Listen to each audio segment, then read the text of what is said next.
नाज़रीन, हमेशा की तरह इस सेगमेंट में मेरे साथ मौजूद है नुमाइंदा खुसूसी सदीक जान अपनी बड़ी खबर के साथ। सदीक, क्या बड़ी खबर है आपके पास? जी देखें, बड़ी खबर तो ज़ाहिर है अब आप सब देख भी चुके हैं और वीडियो आने के बाद जो सूरत हाल है वो यकसर तब्दील हो गई है और पीडीएम जो है वो बहुत ही ज़्यादा इस वक्त परेशान है। बहुत अरे सॉरी, मैं आपकी बात काट रही हूँ सदीक। खबर बहुत आम भी हो जाए ना तो आपका बताने का अंदाज बड़ा मुनफरिद है और आप अंदर की जो खबर लेकर आते हैं, आप डिटेल से आगाह करते हैं और अंदर की बात आप बताते हैं, क्योंकि जो चीज़ आ रही होती है सामने अंदर की गहराई तक जाके वो बताता नहीं है। नाज़रीन बड़ा शौक से देखते हैं आपके वाला सेगमेंट, मुझे अक्सर फीडबैक भी मिलता है कि सदीक अंदर की खबर बड़ी गहराई से लेकर आते हैं और हमारे से शेयर करते हैं। तो बड़ी खबर बनाना मेरे ख्याल से सहाफ़ी के हाथ में होता है कि आप खबर को किस तरह नाज़रीन तक पहुंचाते हैं और रियलिटी दिखाते हैं। बहुत सी आपको पता है सहाफ़त में ऐसी मछलियां भी, इनका मकसद जिक्र करते हैं आप और मैं, कि जो बिल्कुल हकाइक पे मबनी रिपोर्टिंग नहीं करते हैं, सच नहीं दिखाते या अपना मनपसंद सच दिखाते हैं और वो नहीं दिखाते जो दिखाना चाहिए।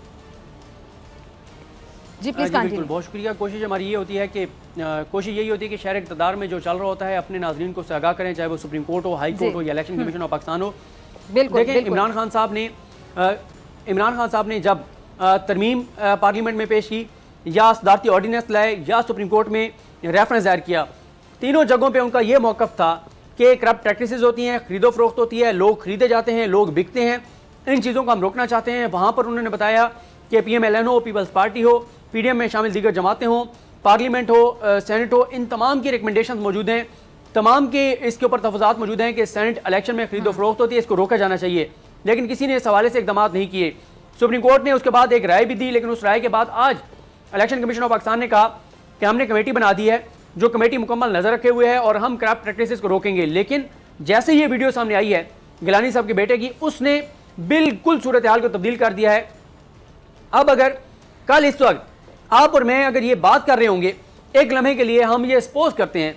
फ़र्ज करते हैं कि कल हम ये बात कर रहे हों कि हफीज शेख साहब हार गए और गिलानी साहब जीत गए हैं, लेकिन अगर ये वीडियो ना आती फिर हम कल ये बात कर रहे होते कि ये हुकूमत के लिए बहुत बड़ा धचका है, ये बहुत बड़ा सेटबैक है, हुकूमत की अखलाकी पोजीशन जो है वो बिल्कुल ख़राब हो गई है, बिल्कुल कोई अखलाकी पोजीशन नहीं रही। लेकिन इस वीडियो के बाद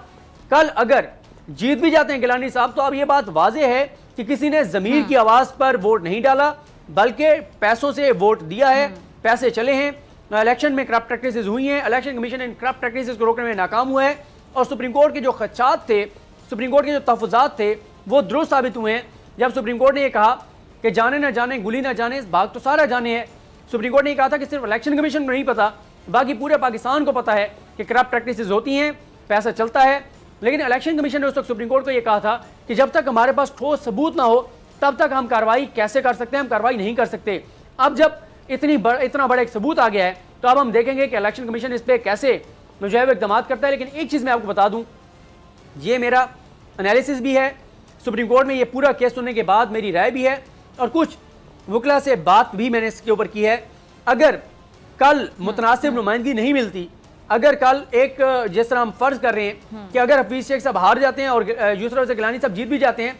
तब भी ये मामला सुप्रीम कोर्ट ऑफ पाकिस्तान में दोबारा जाएगा। उसकी वजह यह है कि सुप्रीम कोर्ट को यही कहा जाएगा हुकूमत की जानिब से, PTI की जानिब से, कि हम आपके पास आए थे कि करप्ट प्रैक्टिसेस को रोका जाए, हम आए थे कि इलेक्शन साफ और शफाफ हो, लेकिन ये देखें हमारे इतने वोट कम हुए हैं और ये वोट अगर ज़मीर की आवाज़ पे कम हुए थे कोई मसला नहीं था। कोई रुकने असम्बली ये समझता था कि हमने सही उम्मीदवार नहीं चुना, उसने मुखालफत में वोट डाला है, गो के हमारा मौका यह है कि वो नहीं जा सकता था, लेकिन कोई मसला नहीं है। अब जब ये सबूत मौजूद है कि ये करप्ट प्रैक्टिसेस हुई हैं, ये वोट खरीदो फरोख्त हुए हैं, और एक चीज़ और भी है डॉक्टर साहबा, मुझे ये भी लगता है कि शायद कोई वादा माफ गवाह भी सामने आ जाए, कोई एतराफ़ी बयान भी सामने आ जाए, या ये भी हो सकता है कि जैसे वो एक मीडिया में अक्सर वो ऑपरेशन किया जाता है ना कि वो खुद ही यानी इसके भी चांसेस कैमरे लगा के पूरे ऑपरेशन किया जाता है, बिल्कुल ये है कि एतराफ़ी बयान आ जाए कि हमने खुद ये जाल बिछाया था, ये प्लान किया था कि हम इनको एक्सपोज कर सकें, हम बता सकें कि ये जो है वो ज़मीर की आवाज़ पे नहीं बल्कि पैसे से लोगों के ज़मीर खरीदे जा रहे हैं। और ये भी मैं आप अंदाज़ा लगाएं कि जो PDM वोट को इज्जत देने की बात करती है, वो कितना वोट को इज्जत दे रही है कि मेंबरान असेंबली को कह रहे हैं कि आपने अपना वोट ज़ाया करके आ जाने। इससे ज़्यादा अफसोसनाक बात, इससे ज़्यादा शर्मनाक बात क्या हो सकती है? और इस सब पे इलेक्शन कमीशन का उस तरह से नोटिस ना लेना। देखें 11 मार्च से पहले कभी भी इलेक्शन हो सकते थे, होना ये चाहिए था जैसे सुप्रीम कोर्ट ने कहा कि आप ऐसे करें, जो आपने बैलेट भेजे हुए उसके पीछे काउंटर साइन आ जाएंगे, उसके पीछे नाम आ जाएगा, और सुप्रीम कोर्ट ने यह भी कहा था कि आप चाहे पॉलिटिकल पार्टीज को मत दिखाइएगा और उनके सरबराहों को मत दिखाइएगा, लेकिन इतना तो होना चाहिए कि इलेक्शन कमीशन ऑफ पाकिस्तान खुद देख सके। अब जैसे ये वीडियो आई है, अगर ये वोट ट्रेसेबल हो तो इलेक्शन कमीशन देख सकता है ना कि ये 3 MNAs थे जो वीडियो में मौजूद थे, हमने इनके वोट देखे हैं, इन्होंने वोट पीटीआई को नहीं दिया, इन्होंने पीपल्स पार्टी को वोट दिया, तो कंफर्म हो जाएगा। अब आप मुझे बताएं, इस वीडियो के आने के बाद अगर वोट ट्रेसेबल नहीं होगा और कल को पीडीएम का उम्मीदवार जीत जाता है, तो कहां से साबित आप करेंगे कि उन 3 लोगों ने वो जो पैसे लिए थे उसके बदले वोट भी डाला था? वो तो ये कहेंगे कि हमने तो ये पैसे नहीं लिए थे या हमने तो वोट पीटीआई के उम्मीदवार को डाला है। जब ट्रेसेबल वोट ही नहीं होगा, जब पता ही नहीं होगा कि उनका वोट कौन सा है, तो कौन फैसला करेगा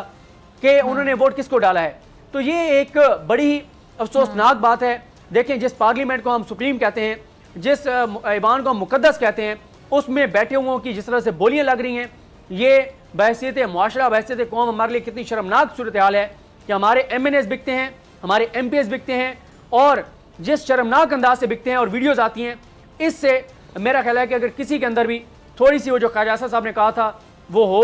तो फिर वही ख्वाजा आसिफ साहब वाली बात कि कोई शर्म, कोई हया, कोई अखलाकियात, तो क्या कहा जा सकता है अब इसमें? ठीक है जी, बहुत शुक्रिया सदीक जान आपकी बड़ी खबर के लिए। नाज़रीन, जाने से पहले मैं दोबारा ये कहना चाहूँगी कि चीफ जस्टिस पाकिस्तान और मुतल्लिका हुकाम से मैं गुजारिश करूँगी कि चेयरमैन पैमरा सलीम बे को फौरी उनके ओहदे से हटाया जाए, क्योंकि वो शख्स इस ओहदे के लिए अहल नहीं है। जिस कुर्सी पर बैठा है उस कुर्सी का नाजायज़ इस्तेमाल करता है वो शख्स, और जिसकी बहुत बड़ी एग्जाम्पल है कि जब उनके नाअहली के खिलाफ आवाज़ उठाई जाती है तो उसके इस जुर्म में वो क्या करता है जी, कभी लाइसेंस मुअत्तल करता है, कभी को बहाना तलाश करके नोटिस भेज देता है, कभी लाइसेंस ही मुअत्तल कर देता है। तो लिहाजा ये अपनी कुर्सी के साथ मेरे ख्याल से नाइंसाफ़ी है, और अपनी कुर्सी का नाजायज़ फ़ायदा उठाना अगर मैं कहूँ तो बिल्कुल सही होगा, पगड़ी करेंगे। तो आज मेरी गुजारिश है दोबारा हमेशा की तरह कि चीफ जस्टिस पाकिस्तान और मुतल्लिका हुकाम नोटिस लें और इस ओहदे से उस शख्स को हटाएं, मेरिट की बुनियाद पर किसी अहल शख्स को इस कुर्सी पर, इस ओहदे पर बैठाएं, प्रैक्टिकली साबित किया जाए कि यह है नया पाकिस्तान, यहाँ पे मेरिट की धज्जियाँ ऐसे नहीं उड़ाई जाएंगी, यहाँ ऐसे नहीं चलेगा।